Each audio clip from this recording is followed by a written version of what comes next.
Beleza, meus jovens! Estamos aqui para a nossa primeira aula oficial, então, do nosso grupo. Cores e fontes, ok? Vou começar pelas fontes, por quê? Com cores e com fontes, você já pode fazer uma arte. Inclusive, existem muitas marcas que são inteiramente baseadas em cores e fontes. É um assunto que é muito subestimado. E não é à toa que as escolhas que as pessoas mais erram são as fontes. Vocês estão vendo aqui na minha tela algumas famílias. Não são todas, mas são as principais para dar start na explicação. Tá? Sans serif, serif, script e dingbat.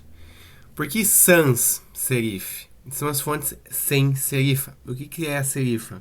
Serifa é aquele acabamento na fonte que dá aquele ar mais clássico para ela. Vocês vão entender melhor nas próximas imagens.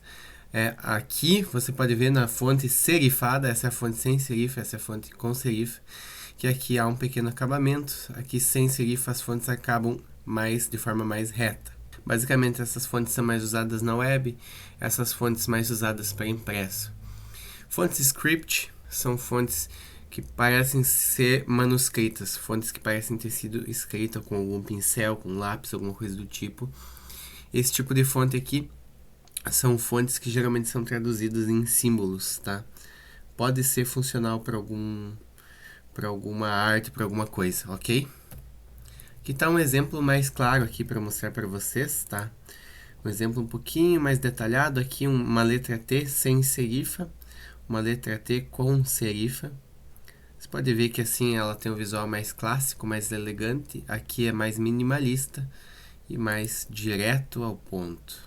Letra F aqui, mostrando para vocês alguns tipos de serifa.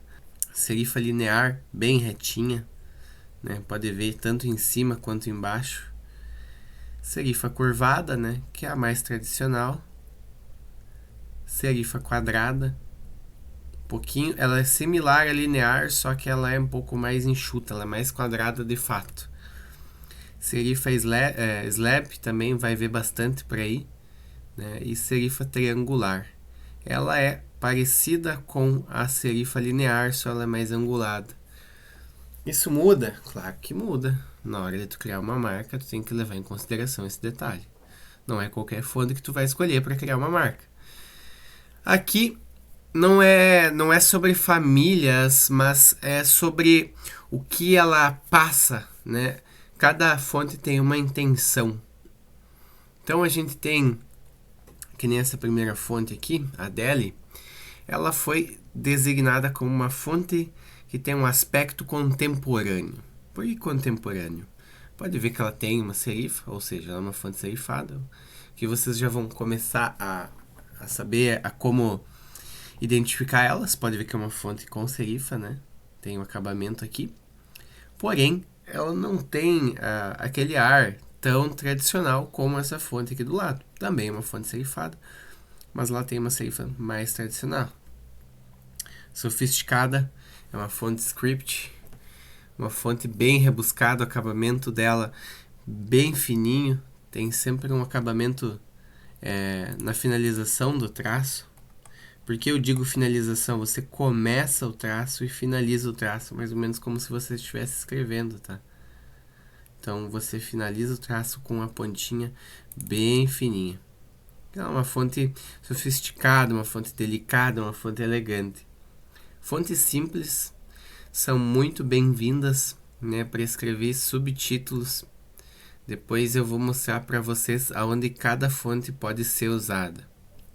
Corporativo, tá?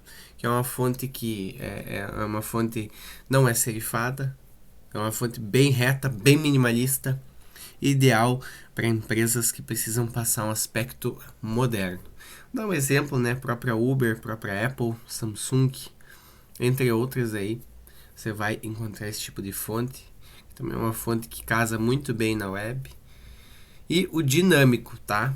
Também é uma fonte script, porém com um ar mais engraçado, né? Mais leve, mais solto. Então, são aspectos que as fontes trazem. A última forma de caracterizar as fontes aqui do nosso conceito de hoje são as espessuras e também se ela é itálica ou não, né? A fonte itálica, é lógico, vocês já devem saber que ela é uma fonte mais inclinada. Mas eu já vou deixar um adendo para vocês, muito importante. Quando usar essa fonte itálica, as pessoas costumam usar ela em qualquer lugar.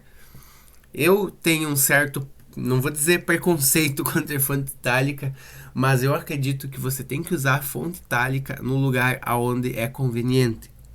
Onde que é conveniente usar uma fonte itálica? Numa citação, por exemplo.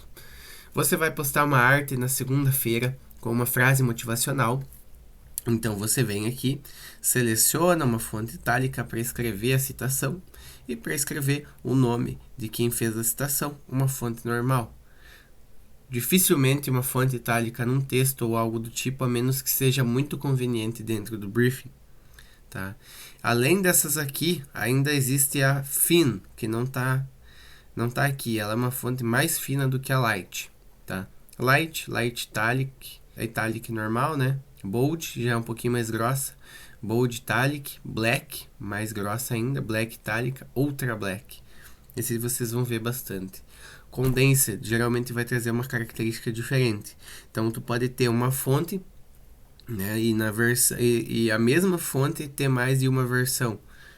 Principalmente nas fontes bem tradicionais, tipo a Montserrat, que a gente usa pra cacete. Gotham, né? Essa também é uma fonte bastante utilizada, que é uma fonte versátil, fonte simples e uma fonte sem serifa.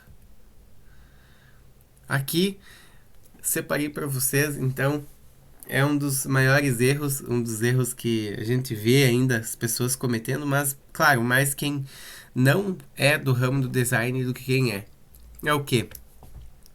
Por que isso aqui acontece? Você tem uma fonte, quando você digita algo com cedilha ou com algum acento, ela substitui pela fonte que está setada como a fonte standard, ou seja, a fonte padrão.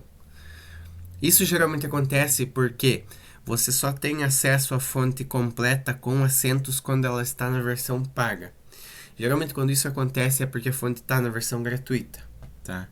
Existe uma forma de corrigir criando um acento e colocando ali. Não seria o certo a ser feito, porque as fontes para uso comercial em tese têm que ser pagas, certo? E aqui uma demonstração, né, de como funciona as aplicações, né? Fonte condensed, regular, italic, semi-bold, bold e assim por diante, tá? Então, antes de finalizar, eu quero fazer uma observação para vocês. Questão de títulos, tá? Na web, use fontes que sejam imponentes. E vocês podem ver aqui que isso é o quê? Isso aqui é uma família de fontes. Sempre que você for baixar uma fonte, ao invés de baixar uma fonte só, baixa a família inteira delas. Não recomendo usar mais de 3 fontes numa arte. Tá? Eu geralmente uso 2, 3 fontes no máximo. Uma fonte para o título, tá? Geralmente uma fonte black, uma fonte ultra black, uma fonte forte com destaque e uma fonte secundária para você escrever os demais títulos, né? Que pode ser uma fonte bold ou pode ser uma fonte normal, né? Uma fonte light para títulos. E caso ainda tiver um rodapé, coisa assim, você usa a light ou a thin. Então, mais um adendo antes de finalizar. Para artes de empresas que são mais modernas, use fontes minimalistas, né, nesse estilo corporativo aqui, ok? Para empresas tradicionais, você pode usar as fontes serifadas. Vou dar um exemplo para vocês muito claro, né, que seriam digamos assim, ramos, por exemplo, advocacia, casa muito bem uma fonte tradicional, né, ou empresas que têm anos de tradição no mercado e já tem esse tipo de fonte na sua identidade visual também, tá? Para elementos que vão ser impressos é mais fácil ler essa daqui, ok? Para web é melhor ler essa daqui porque tem menos detalhe. né? Fontes sofisticadas quando for conveniente, fontes dinâmicas só quando for uma empresa mais jovial, mais engraçada. Então, escolher a fonte certa já é mais de 50% do caminho andado no sucesso na hora de criar uma arte. Então, só com uma cor de fundo e uma fonte bem escrita você já consegue fazer uma arte, e isso é fato. Então, revisem esses conceitos aí, pesquisem também sobre. Se tiverem alguma dúvida, vocês podem entrar em contato comigo. Beleza, pessoal? É isso por hoje. Tamo junto.